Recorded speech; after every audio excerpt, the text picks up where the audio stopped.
Hey, I want to thank you for joining me on Legislative Update. I'm Dan Kristiansen, your 39th District State Representative. Several days ago I received the following message from a local business owner. Dear Representative Kristiansen, my company is already challenged without the increased proposed taxes to compensate for budget deficits that weren't made by my company. These tactics not only make me not want to become an employer, but subcontract out my overflow work. Because my cash flow is not where it needs to be, I am without health insurance myself. People need jobs.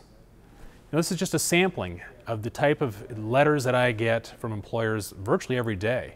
The recession has made it very difficult. When government adds more taxes and costs to employers that are already on the razor's edge, it's little wonder that employees are laid off, and that currently there's more than 334,000 people that are out of work in this state. December figures are also in for the 39th District.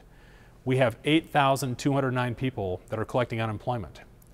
Just FYI, that is the largest unemployment recipient district in the state of Washington, is right here in the 39th District.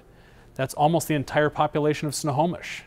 My House Republican colleagues and I are focusing on job creation in the private sector through a plan we call Made in Washington. Our plan's first component is put people back to work by reducing employer costs.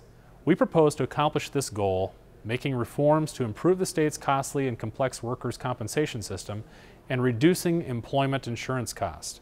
Washington is one of only 4 states with a workers' compensation insurance system that is a state-run monopoly. While rates are being lowered in other states, the Department of Labor and Industries here in Washington just raised workers' compensation rates by 7.6%. Let me explain that to you. That's over $115 million tax increase on the people that you're hoping are going to keep you employed.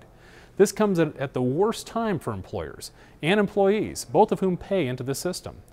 Employers have made workplaces safer. In fact, the number of workers' compensation claims has actually dropped by 55% over the last several years, yet premiums have increased by more than 40% over the last 5 years. This suggests an inefficient system. Our proposed reforms would allow private insurers to compete and offer workers' compensation plans at a better rate. When West Virginia privatized its state workers' compensation system, premiums actually decreased by more than 30%. Other states introducing competition have experienced lower costs. Washington is one of the last that has not provided comprehensive reforms. When we reduce employers' costs, it frees up money so they can hire you again. When people are working, they become less reliant on government services, and at the same time, they generate the revenue that helps us carry out the core functions of government. It's a winning solution for all of us, and it's a way to get Washington working again.